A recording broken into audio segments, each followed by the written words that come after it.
नमस्कार, मैं हूं निधि कुलपति। धर्म संसद के नाम पर हो रहे आयोजकों में भड़काऊ और नफरत फैलाने वाले भाषणों का सिलसिला छत्तीसगढ़ के रायपुर भी पहुंच चुका।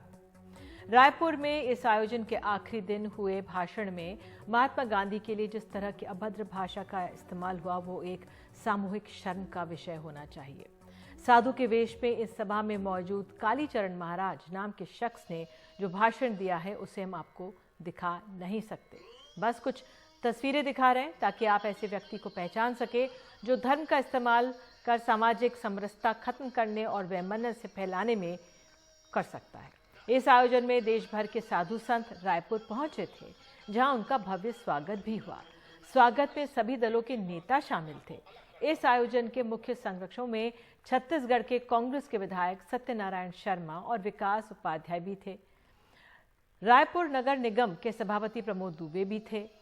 छत्तीसगढ़ में कांग्रेस की ही सरकार है। कालीचरण महाराज ने जिस तरह का भाषण दिया, उसका वहीं मौजूद एक संत महंत राम सुंदर दास ने विरोध किया और सबके बीच अपना विरोध दर्ज कराकर वो सभा छोड़कर चले भी गए।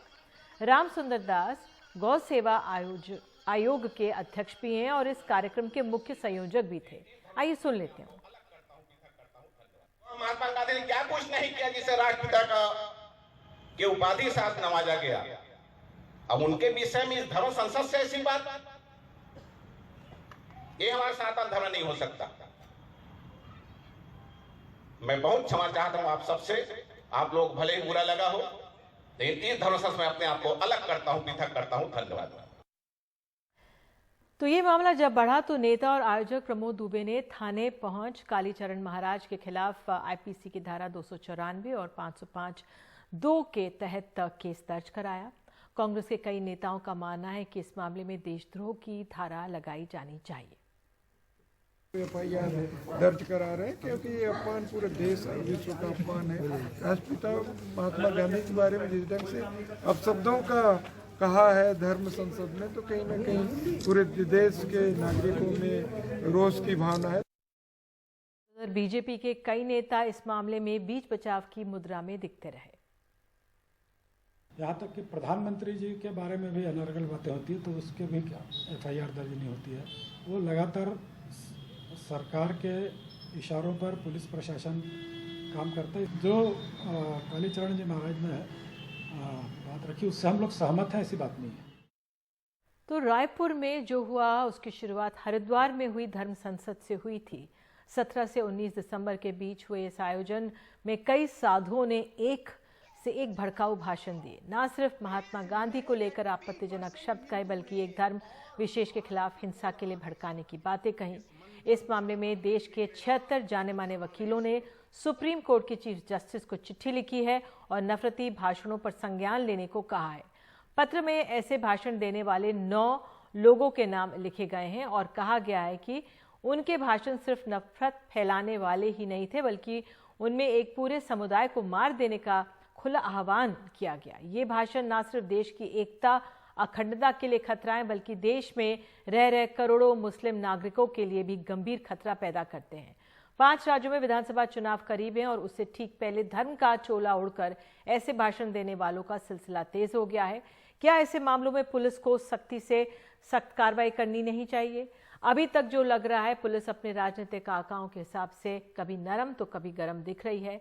छत्तीसगढ़ में क्या कार्रवाई सख्त होगी, इस पूरे मामले पर बात करने के लिए आइए कार्यक्रम में सबसे पहले हमारे साथ कई खास मेहमान हैं, लेकिन सबसे पहले छत्तीसगढ़ के मुख्यमंत्री भूपेश बघेल हैं। बघेल जी, बहुत बहुत धन्यवाद कि आप जुड़े हैं और आपने समय निकाला जुड़ने के लिए। सर, हरिद्वार की धर्म संसद के लिए बीजेपी को आरोपी अगर माना जाए तो रायपुर की धर्म संसद के लिए कांग्रेस को क्यों नहीं? देखिए, धर्म संसद उन्होंने आयोजित किया और जो आयोजक है वो सभी से संपर्क किया और उसमें जनप्रतिनिधि भी गए थे और समाज के अन्य लोग भी आमंत्रित किए गए थे और उसमें सनातन धर्म की बात होगी, ये बात कही गई थी। ये धर्म संसद में ये कहाँ से बात है? धर्म की बात होनी चाहिए कि गांधी और गोडसे की बात होनी चाहिए? यदि कोई वक्ता इस प्रकार से हक की कोई बात करे तो उसे क्या किया जा सकता है? निश्चित रूप से जो आयोजक है और संचालक है उसकी ये गलती है कि ऐसे लोगों को न बुलाया जाए जो ऐसे बोलने वाले हैं, जो धर्म के मर्मज्ञ हैं, उनसे बुलाना चाहिए। और सनातन धर्म की चर्चा हो, उससे अच्छी बात क्या हो सकती है, जिसमें सभी को जोड़ने की बात होती है, जो हमारे आदिकाल से चला आ रहा है, उसकी चर्चा क्यों नहीं होनी चाहिए। लेकिन इस प्रकार से जो समाज को तोड़ने वाले लोग हैं, और वो लोग आगे इस प्रकार से बयान दे के मीडिया की भी ध्यान खींचते हैं, लोगों को भी ध्यान खींचते हैं, और ऐसी चर्चाएं हैं वो विवादित हो जाती है। बघेल जी, प्रमुख संयोजकों में कांग्रेस के नेता भी शामिल हैं, उन पर कोई कार्रवाई क्यों नहीं है? आपकी जो मीडिया सेल के प्रभारी हैं वहां पर, वो भी इसकी मांग कर रहे हैं। संरक्षक के रूप में यहाँ के जो जितने विधायक हैं उसको रखा गया था। यहाँ जो महंत राम सुंदर दास जी हैं, गौ सेवक आयोग के अध्यक्ष हैं, वो खुद ही दूधारी मठ के अध्यक्ष हैं, उसको रखा गया था। और उन्होंने फिर विरोध भी किया कि आप इस मंच में सनातन धर्म की बात करने आए और उस पर गांधी जी के बारे में बात करेंगे, राष्ट्रपिता के बारे में बात करेंगे, ये उचित नहीं है। लेकिन कथित बाबा पर जो धाराएं लगाई गई हैं वो हल्की हैं। उत्तराखंड में हुई धर्म संसद के भाषणों में 153A है, तो रायपुर में 294 और 505 दो, तो 3 महीने और 3 साल की सजा है, वहां पे 5 साल की। देखिए, जो प्रारंभिक रूप से जो आवेदन आया था उस आधार पे उसको वो धाराएं लगी है। अब यदि उसमें और गंभीर बातें विवेचना में आती है तो धाराएं बढ़ाई जा सकती है या घटाई जा सकती है। दोनों है, जो विवेचना में जो बातें आएगी उसके हिसाब से वो धाराएं घटती बढ़ती है, और ये नॉन बिलेबल धारा है। बघेल जी, जो कांग्रेस के नेता हैं छत्तीसगढ़ के, वो कह रहे हैं देशद्रोह का मुकदमा की मांग कर रहे हैं, इसमें आपकी क्या राय? मैंने पहले ही कहा कि अपराध पंजीबद्ध कर लिया गया है, और जिस प्रकार की घटनाएं हैं, जो वक्तव्य हैं, उसकी विवेचना करके जो उचित जो धाराएं हैं वो लगाई जाएगी। ठीक है। अब जिस हिंदुत्व के बढ़ते खतरे की बात राहुल गांधी करते हैं, वही आपके राज्य में हो रहा है। देखिए, वो तो कहीं भी करेंगे, उसको कैसे रोका जा सकता है। लेकिन यदि बोलने से तो आप नहीं रोक सकते, लेकिन हाँ, कार्रवाई करने हम पीछे नहीं है। यदि उन्होंने इस प्रकार से बातें कही है तो उसे कड़ी कार्रवाई होगी, ये इस बात का मैं विश्वास दिलाता हूँ। तो किस तरह की कड़ी कार्रवाई की बात कह रहे हैं आप, विचार है आपका? शाम को ये बात कही है, रात में FIR दर्ज हो गया है, और उसके खिलाफ कार्रवाई की जाएगी। भूपेश जी, क्या माने, जो सॉफ्ट हिंदुत्व है हमारी राजनीतिक जरूरत बन गया है क्या अब ये? निधि जी, इस बात को पूरे देश को समझना होगा कि ये हिंदू और हिंदुत्ववादी और हमारी जो कांग्रेस की जो नीति है वो परंपरा से चली आ रही है। और यदि आप कहें तो रामकृष्ण परमहंस ने जिस हिंदू का विवेचना की, जिसको आगे विवेकानंद जी ने बढ़ाया, और आगे चल के जिसका प्रतिनिधित्व महात्मा गांधी ने किया, वो हमारा हिंदू का सिद्धांत है। और ये इनका जो हिंदुत्व है, हिंदुत्ववादी जो विचारधारा है, वो आयातित है, वो भारत के नहीं है। भारत के जो हमारे जो राष्ट्रवाद कहें या हिंदू धर्म की विवेचना कहें, तो हमारे में करुणा है, दया है, प्रेम है, सहिष्णुता है, उदारता है, भाईचारा है। ये हमारा सिद्धांत है जिसका प्रतिनिधित्व महात्मा गांधी करते हैं। और इनका जो है राष्ट्रवाद या हिंदू जो दर्शन की बात करते हैं, ये आयातित है, जो कि मुसोलिनी और हिटलर से प्रभावित हैं, जो BS मुंजे और सावरकर और उसके बाद गोडसे, ये वो लाइन है जिसमें आक्रामकता है, जिसमें जो असहमति है उसमें उसको दबा देना, कुचल देना, समाप्त कर देना, रौंद देना, ये उनके विचारधारा है। ये दो विचारधारा है, इसको स्पष्ट समझना होगा। भूपेश जी, लेकिन दोनों के बीच एक बहुत झीनी सी लाइन है। जरूरत है राजनीतिक इच्छा शक्ति की, जो नहीं दिखती। पूरे देश ने गांधी के जो हिंदू के सिद्धांत हैं उसको पूरे देश ने स्वीकार किया। सावरकर के विचार को तो उसी समय देश के आजादी के समय से 1925 के बाद से उनको अस्वीकार कर दिया, तभी तो ये चला। अब ये फिर से सर उठाने लगे हैं। अब ये भारतीय जनता पार्टी बताए, RSS के लोग बताएं कि सावरकर नास्तिक थे कि आस्तिक थे, ये उनको बताना पड़ेगा।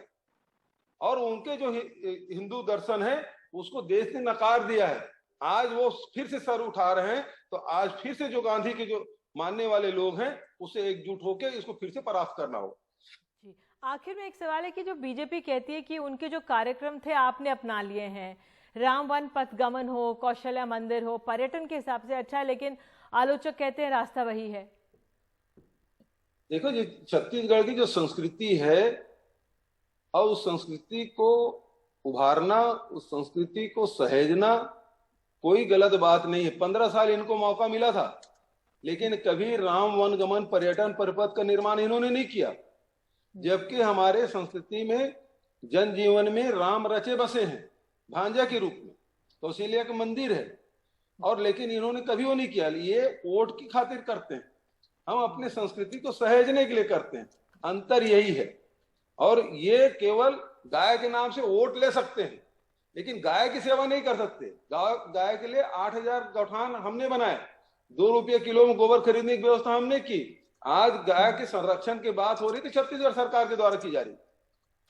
चलिए भूपेश जी, अंतर ये है जी, आप हमारे साथ जुड़े, समय निकाला, इसके लिए बहुत बहुत धन्यवाद। लेकिन वाकई में कौन वोट के लिए, कौन संस्कृति के लिए कर रहा है, ये जनता समझेगी, क्योंकि 5 राज्यों में चुनाव सामने है। और अब हमारे साथ 2 खास मेहमान हैं।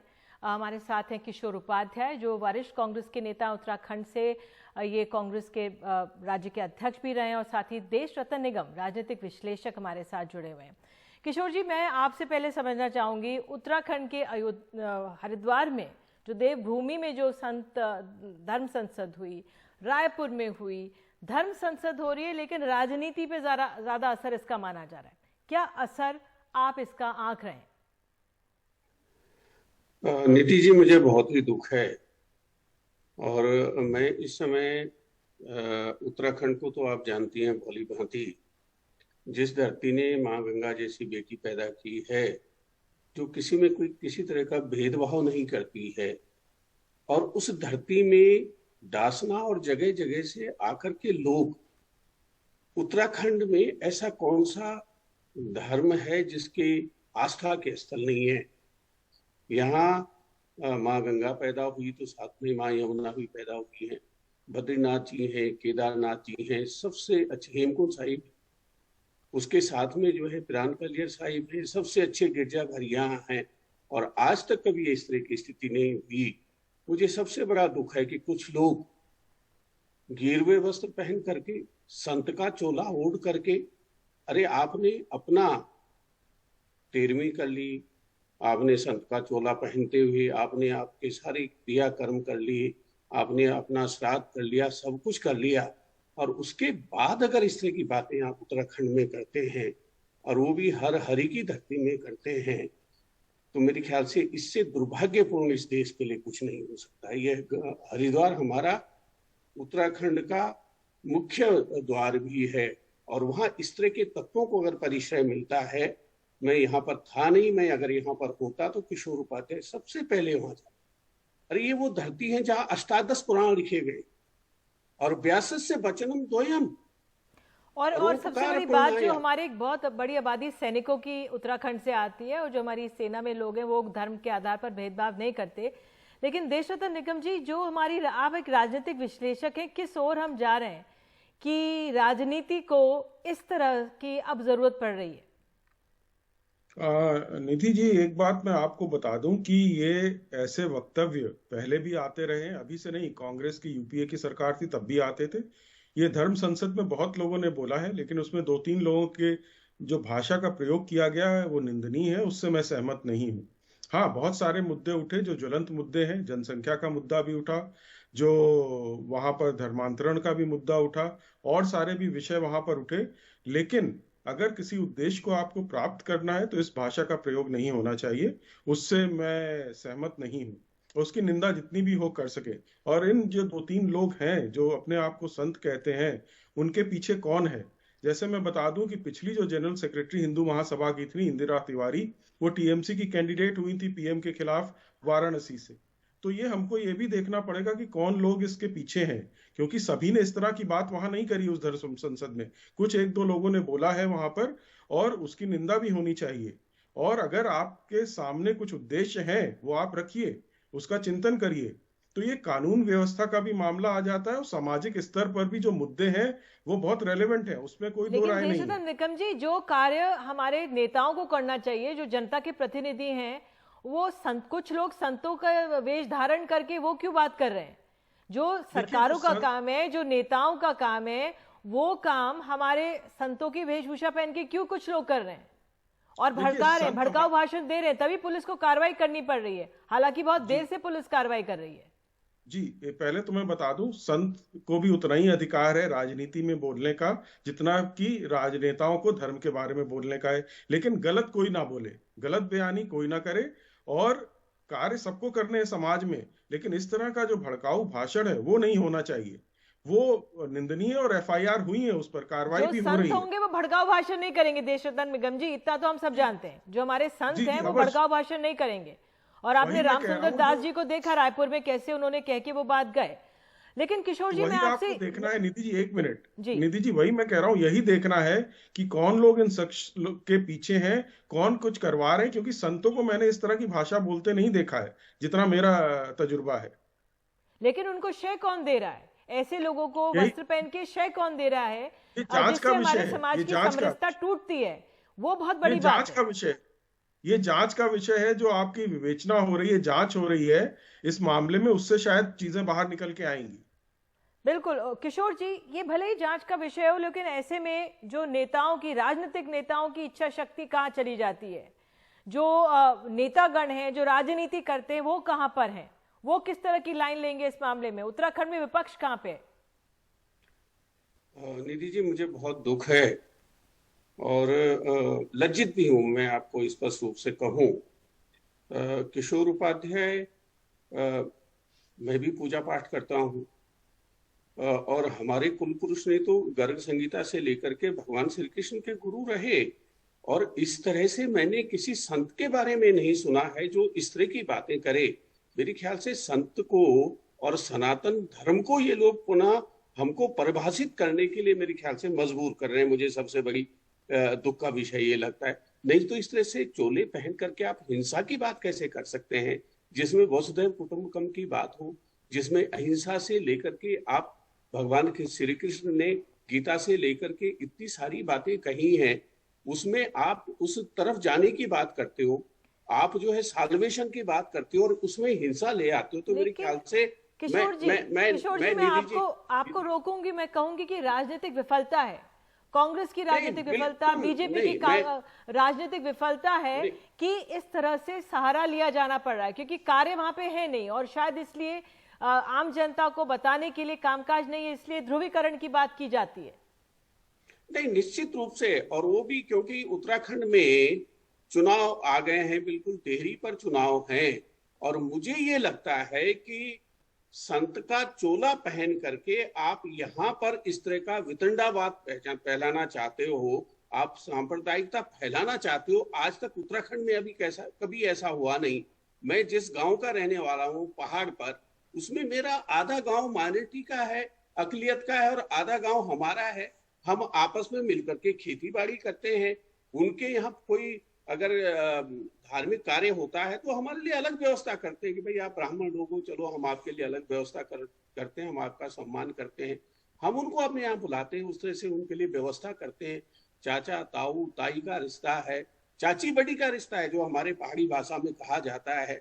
और उस राज्य में अगर आप ऐसा करोगे तो हम कम से कम उसको माफ नहीं कर सकते। किशोर उपाध्याय तो बिल्कुल भी माफ नहीं कर सकता। लेकिन वही सवाल है, हरिद्वार में एक बहुत बड़ी आबादी, एक बहुत बड़ा क्षेत्र है जहाँ पे मुस्लिम समुदाय के लोग रहते हैं, पूरा एक एरिया वहाँ पे सीट आ जाती है विधानसभा की। मैं आपसे जो किशोर जी ये समझना चाह रही हूँ, अगर हम पुलिस से सवाल करेंगे, अब हम ब्रेक के बाद प्राइम टाइम में उत्तराखंड के डीजीपी से बातचीत जो हमने की है वो दिखाएंगे, लेकिन अगर हम पुलिस पे सवाल खड़े कर सकते हैं कि आप कार्रवाई नहीं कर रहे, लेकिन इसमें राजनीतिक इच्छा शक्ति भी बहुत अहम है। निश्चित रूप से निधि जी, इसमें मैं पूरी तरह से, तब चाहे मैं क्षमा चाहता हूं, तब चाहे पक्ष हो और तब चाहे विपक्ष हो, मैं अपने जो हमारे प्रदेश के अध्यक्ष हैं, मैं उनसे बातचीत करूंगा कि हमने इस पर कोई अब तक कोई एक्शन क्यों नहीं लिया है। और निश्चित रूप से सरकार की विफलता तो है ही, लेकिन भाजपा की सरकार है, और मुझे लगता है इसलिए वो इस तरह का वातावरण यहाँ खड़ा करके और हिंदू और मुसलमानों में बांट करके जो उनकी प्रवृत्ति है, मेरे ख्याल से वो राजनीतिक फायदा उठाना चाहते हैं। लेकिन हम उत्तराखंड में ऐसा होने नहीं देंगे, उत्तराखंड को बंटने नहीं देंगे। और मैं कल ही इस पर जो है बातचीत करके और निश्चित रूप से मैं आपके पास आऊंगा कि हमने इसमें क्या कदम उठाया, और हमको इसमें कदम उठाना पड़ेगा। हम इतनी सादतों से उत्तराखंड बना है, उसका वातावरण हम खराब नहीं कर सकते हैं। मैं आपको ये विश्वास दिलाना चाहता हूँ। ठीक है, देशरतन निगम जी, अगर मैं बीजेपी के पर्सपेक्टिव से पूछूं, वहां पे ऑल वेदर रोड बन रही है, अब बीजेपी कह रही है हम ये काम कर रहे हैं, तमाम कार्य कर रहे हैं, तो क्या अपने कार्य पर भरोसा नहीं है? जो इस तरह की चीजों को एक तरह से अनुमति दी जा रही है, या उनको ज्यादा वहां पे सख्त कार्रवाई नहीं हो रही है इसके ऊपर? निधि जी, पहले तो मैं बता दूं, ये धर्म संसद धर्म गुरुओं ने आयोजित की थी। जो भी लोग थे, ये भाजपा का प्रोग्राम नहीं था, और भाजपा वहां जो बोला जा रहा है उस पर कंट्रोल नहीं करती है। हाँ, उसके बाद कार्रवाई जरूर कर सकती है, वो कार्रवाई हो रही है। दूसरा, इसके तह पे हमें जाना पड़ेगा, हमें उतनी ही निंदा। आप इस तरह से बचाव नहीं कर सकते। एक आप मिनट, राजनीतिक विश्लेषक हैं, आप नहीं बोला था, मैं बीच में नहीं बोलता हूँ। आप शांत रहे प्लीज, आप शांत रहे। मैं शांत हूं, आप बाद में बोलिएगा, आप बाद में उत्तर दीजिएगा, आपके पास रहेगा किसी मौका। दल की बात नहीं कर आपके सकते। पास, निधि जी इनको बोलिए चुप रहने के लिए, मैं बीच में नहीं बोलता हूँ। देखिए, दूसरा हमें उतनी ही निंदा करनी चाहिए जब फतवे होते हैं, तब इन सबके मुंह बंद हो जाते हैं गला काटने के। आपको कमलेश तिवारी का याद होगा, जब फतवा दिया गया था, अभी भी बहुत सारे फतवे निकले हुए हैं, उसकी निंदा नहीं की जाती है। आप कहां से कहां पहुंच गए निगम जी? मैं इसलिए पहुंच गया हूँ कि आपको तह में जाना पड़ेगा। किसी भी यहाँ पर प्रवक्ता लग रहे हैं। शांत रहे, एक मिनट शांत रहे, मुझे जवाब देखिए, मैं आपसे, आप मुझे किसी भी समस्या का आप निवारण करते हैं, किसी भी समस्या का आप निवारण करते हैं, तो आपको उसकी तह में जाना पड़ेगा। आप बीच में उस समस्या को नहीं ले सकते। ये आक्रोश और प्रतिक्रिया जो हो रही है वो क्यों हो रही है? आप एक मिनट शांत रहिए। आप बीच में आप क्यों बोलते हैं? आप बीच में क्यों बोलते हैं? सभ्यता से करिए, डिबेट सभ्यता से करिए, डिबेट सभ्यता से। ये कांग्रेस का फोरम नहीं है, ये एनडीटीवी कांग्रेस का फोरम नहीं है। किशोर जी, उनको अपनी बात पूरी करने दीजिए। किशोर जी, उनको अपनी बात पूरी करने दीजिए। कांग्रेस का फोरम नहीं है। नहीं, कांग्रेस का फोरम कहीं नहीं है। आप दोनों आए हैं, प्रतिनिधि आए हैं, आप दोनों अपनी बात रखिए जी। इसीलिए मैं कह रहा हूं कि इनको बोले शांत रहे, इनको वक्त दिया जा रहा है बात करने का। मैं बीच में नहीं बोल रहा हूं। देखिए, जब भी आप किसी समस्या के तह पे जाते हैं तो आपको पता लगेगा इसका कारण क्या है। मैं जस्टिफाई नहीं कर रहा हूं, लेकिन अगर फतवे होते हैं, यही कांग्रेस के लोग चुप बैठ जाते हैं या कम्युनिस्ट चुप बैठ जाते हैं, वहां पर भी उतनी निंदा करनी चाहिए जितनी हम यहां पर निंदा कर रहे हैं। तो ये बराबरी से अगर देखेंगे तो समाज में एक मैसेज जाता है, ये गलत है तो वो भी गलत है। वही देशरतन निगम जी, आपने सही बात वही कह दी। आपने कांग्रेस और आपने कम्युनिस्ट का नाम ले लिया कि ये लोग फतवों में चुप रहते हैं, लेकिन सहारा किसका लिया गया? हमारे संतों का सहारा लिया गया, उसमें कुछ लोग घुसा दिए गए। यही चेष्टा है, यही कोशिश है जो हम चाहते हैं कि लोग समझें, क्योंकि जो सतता है, जो निरंतर है, उसको किसी बचाव की जरूरत नहीं है। जो असली संत हैं वो हैं जो उसको आगे बढ़ा रहे हैं। लेकिन सच है, हम सबने निंदा करी। लेकिन समाज में जो विद्वेष की भाव, जो समाज में भड़काऊ भाषण देकर समरसता को बिगाड़ना, किसी एक विशेष समुदाय पर नकेल कसना, ये इससे कौन आहत हो रहा है? समाज ही आहत हो रहा है। जी, एकदम आप सही बोल रही हैं। ये हर तरफ लागू होता है, एक ही समाज पे लागू नहीं होता है। जैसे हम इसकी निंदा कर रहे हैं, वैसे ही मुझे लोगों से भी उम्मीद है कि जब दूसरी तरफ से फतवे आएंगे, उसकी भी उतनी निंदा करें और भर्त्सना करें। चलिए, आप दोनों जुड़े, बहुत बहुत धन्यवाद जुड़ने के लिए। और फिलहाल हम यही कह सकते हैं कि इस तरह के जो भड़काऊ भाषण आ रहे हैं, कानून व्यवस्था अपना काम करेगी, लेकिन अगर राजनीतिक इच्छा शक्ति होगी तो इस तरह के मामले नहीं अब सामने आएंगे। लेकिन फिलहाल चुनाव करीब है और कौन किसका सहारा ले रहा है ये देखने लायक होगा। एक छोटे से ब्रेक के बाद हम उत्तराखंड के डीजीपी से बातचीत करेंगे। जो बातचीत हमने की आपको सुनाएंगे। बने रहिए एनडीटीवी इंडिया के साथ।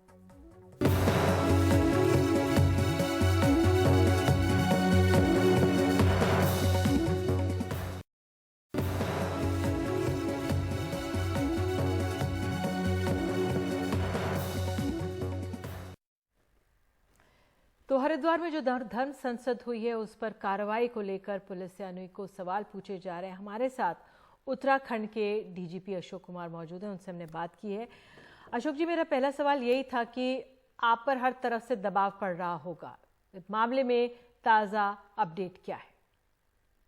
नहीं, कोई दबाव नहीं है। हम जो कर रहे हैं वो एज पर लॉ कर रहे हैं, कानून के अनुसार कर रहे हैं। और ताजा खबर यही है कि एफआईआर दर्ज की जा चुकी है, उसकी इन्वेस्टिगेशन की जा रही है। हरिद्वार में धर्म संसद में जिस तरह के भड़काऊ भाषण दिए गए, मारने काटने जैसे शब्दों का उद्घोष जैसा हुआ, लेकिन कार्रवाई देरी से हुई। देखिए, हमारे नॉलेज में जब आया, वीडियो वायरल हुआ, जब हमारे पास कंप्लेनेंट आया, जब हमारे नॉलेज में आया, उसी दिन इसमें एफआईआर हो गई। अशोक जी, बहुत मीडिया में उछलने के बाद ही कार्रवाई हुई ना?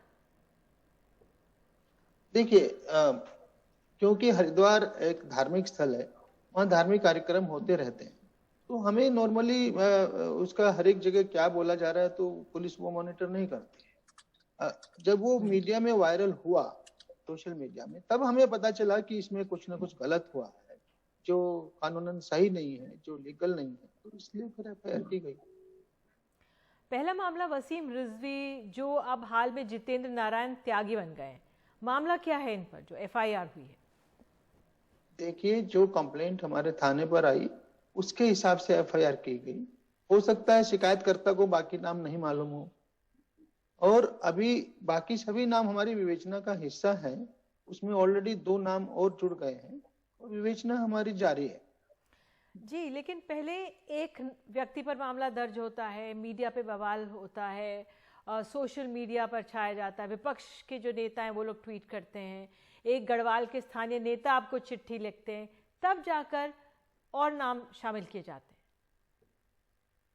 नहीं, ये चिट्ठी वाली बात तो मेरे नॉलेज में नहीं है। मैं आपको स्पष्ट करना चाहूंगा, जो विवेचना है, हमारी जो इन्वेस्टिगेशन है, उसके बाद उसमें जो निकल करके आ रहा है उसके हिसाब से हमारे 2 नाम ऐड हुए, और अभी हमारी इन्वेस्टिगेशन क्लोज नहीं हुई है, इन्वेस्टिगेशन हमारी जारी है।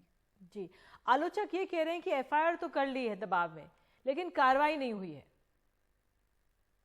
एफआईआर भी एक कार्रवाई होती है निधि जी, और उसके आगे उसको लॉजिकल एंड पर लेकर जाया जाएगा, इस बारे में निश्चिंत रहिए। जो आलोचक है, विपक्ष है, वो कह रहा है सिर्फ दिखावे की कार्रवाई हो रही है, दबाव में आकर मामला दर्ज कर लिया गया है। देखिए, हमारे ऊपर किसी तरह का कोई दबाव नहीं है, और हम अपनी ओर से जो लीगली सही है उसके अनुसार कार्य कर रहे हैं।